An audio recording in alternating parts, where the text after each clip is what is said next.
po bang plano ang ating Pangulo na pakiusapan po sila?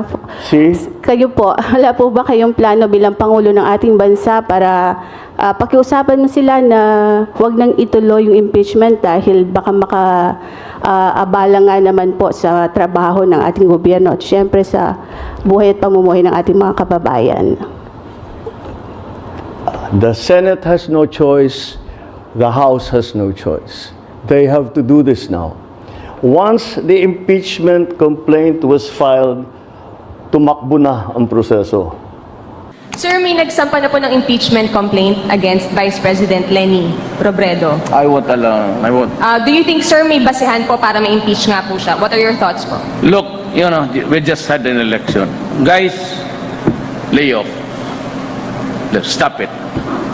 Can do other things, but do not tinker with the structure of government. I will not countenance it. Elected yung tao. So, why do you have to sit just because he keeps on harping on me? Yeah, this is democracy. It's freedom of speech. Wala naman, there is no or there are no overt acts committed. Kakatapos lang ng eleksyon, bakit mo sirain bayan?